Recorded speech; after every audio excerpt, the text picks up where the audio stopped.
we have to make sure that we put their arms around them. I want to make sure that when they get out of prison, they'll be able to go out there and tell people, I was in the penitentiary, but didn't steal. I'm still a man. Absolutely. Let me also point out the statement from Judge Ferdinando Imposimato of the Italian Supreme Court, the Corte di Cassazione. This has attracted a lot of attention, and I spoke this week to a religious leader from the Boston, Massachusetts area who has been supportive in the past and is now going to do more.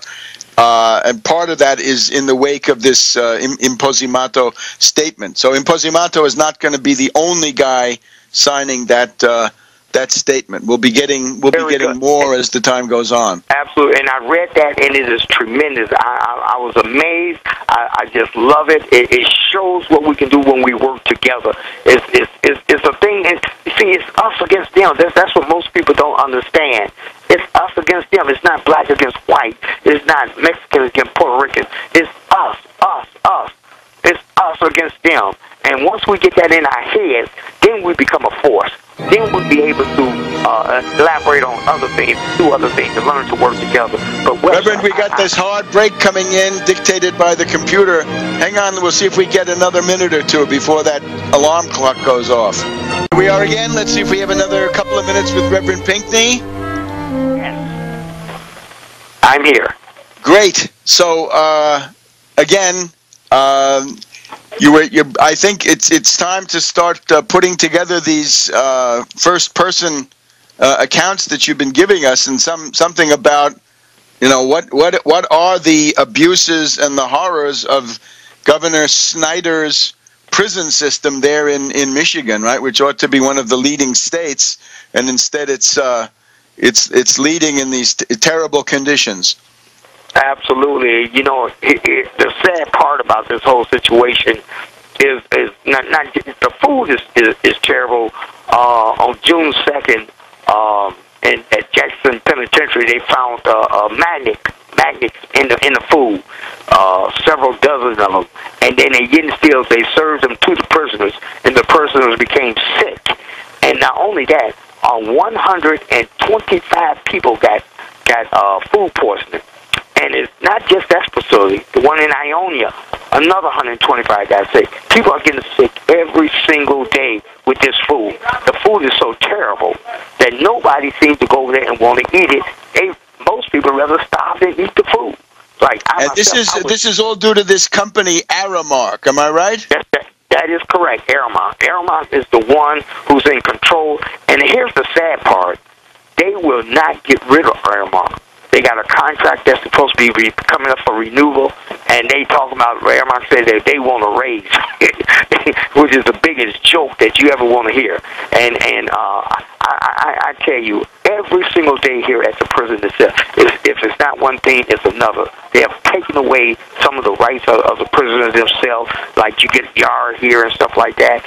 They make the decision when they're going to call yard, when they're going to do this.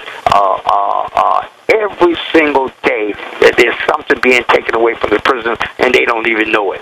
But the key thing here is, Webster, is that the people have come so complacent that they don't feel like they could stand up and fight these folks. They feel if they do, that they might retaliate. You see what I'm saying?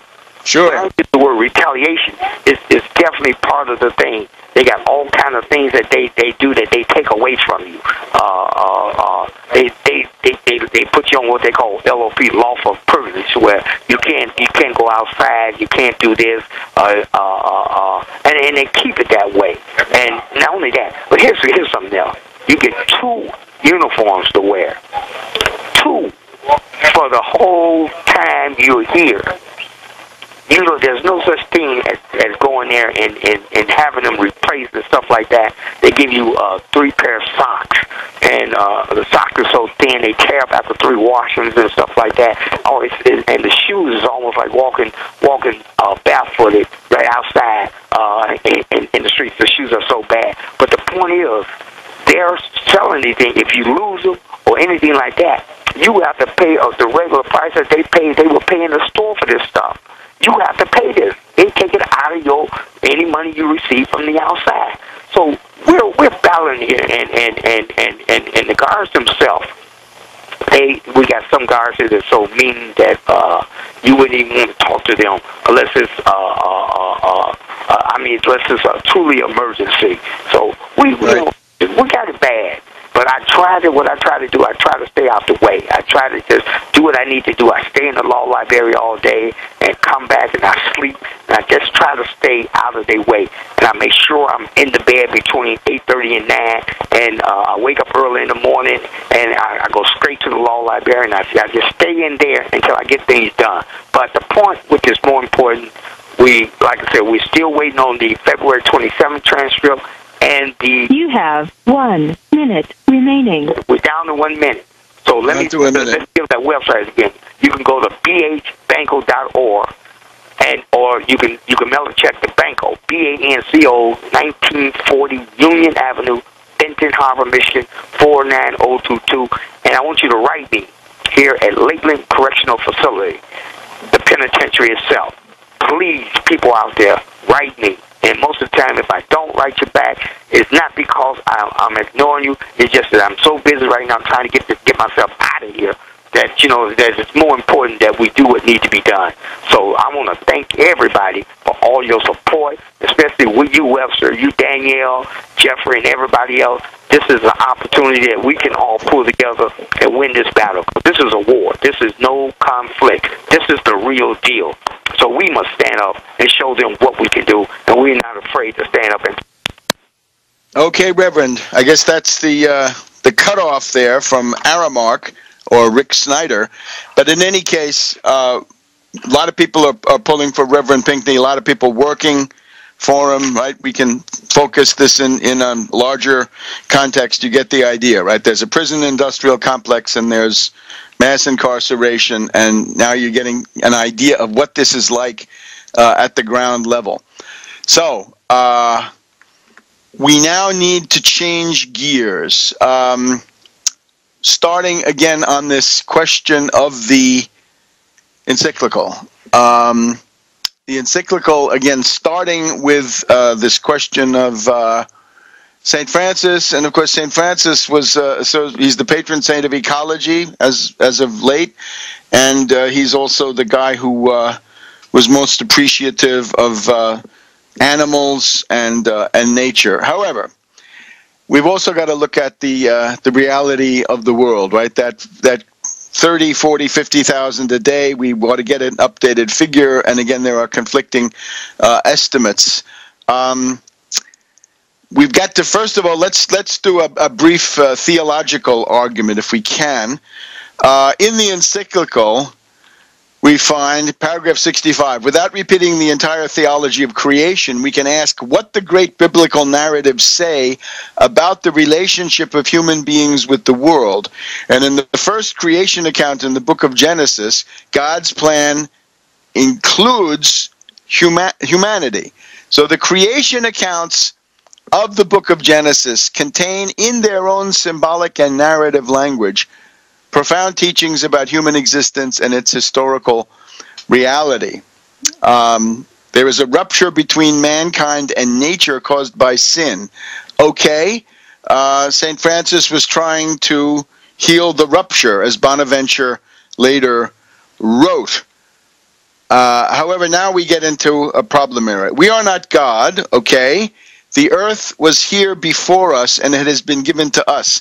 This allows us to respond to the charge that Judeo-Christian thinking, on the basis of the Genesis account, which grants man dominion over the earth, Genesis 1:28, has encouraged the unbridled exploitation of nature by painting man as domineering and destructive by nature. And we'll be back just a second on World Crisis Radio. Welcome back to World Crisis Radio. Now, looking at this key question, right? How do you reconcile the beginning of the book of Genesis and the imperatives created therein with somehow a new path now emerging from this encyclical? And are these compatible? So again, the encyclical says we have to respond to the charge that Judeo-Christian thinking, Western thought, on the basis of the Genesis account, which grants man dominion over the earth, has encouraged the unbridled exploitation of nature by painting man as domineering and destructive by nature.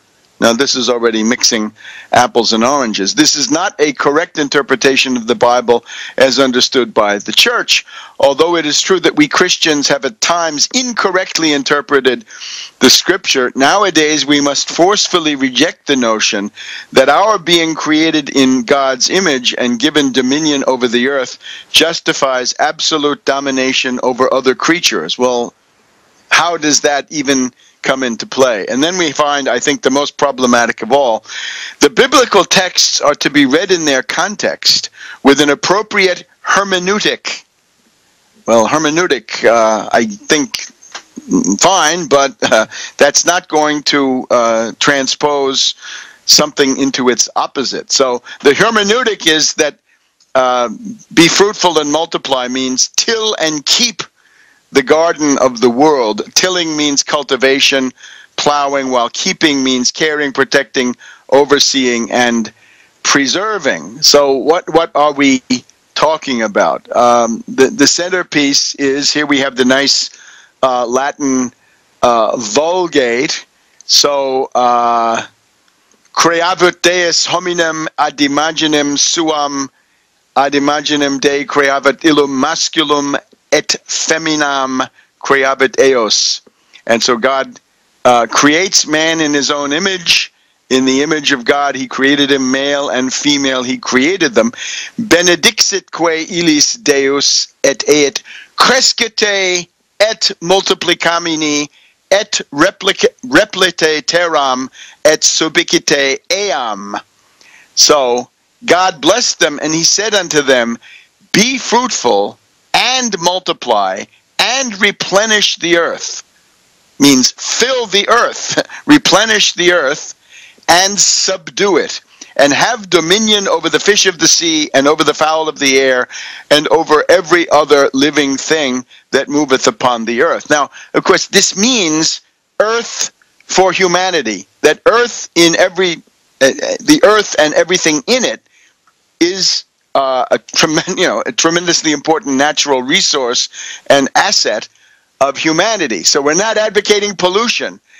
The other idea is that it seems that the encyclical text seems to lapse into the idea of a fixed universe with fixed energy inputs. And there's a lot of Catholic thought in particular that goes in a different direction. It would say that, as I would say, that the stability of the earth is not a fixed quantity, but it's a meta-stability. In other words, it's a series of phase changes that gets you into a more and more advanced energy configuration, higher levels of energy, higher levels of organization and self-organization. And when I think we go wrong is it's some other quotations here that we find we must use the earth's goods responsibly. Fine. The German bishops, again, a group of pessimists, if there ever was one, have taught that where other creatures are concerned, we can speak of the priority of being over that of being useful. The Catechism clearly and forcefully criticizes a distorted anthropocentrism. Well, some of these bishops may be verging on a kind of pantheism, which I think is maybe more dangerous. There's only 3 quotes from Genesis in this entire thing, which are far outweighed by quotations from the recent pontiffs, St. John Paul II, calling for a global ecological conversion. And then we get to the following kinds of analysis. These problems are closely linked to a throwaway culture, which affects the excluded just as quickly as it reduces things to rubbish. Paper needs to be recycled. Fine.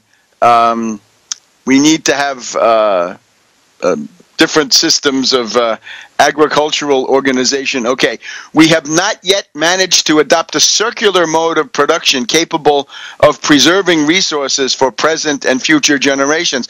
The fact, quite simply, is that some resources cannot be preserved, and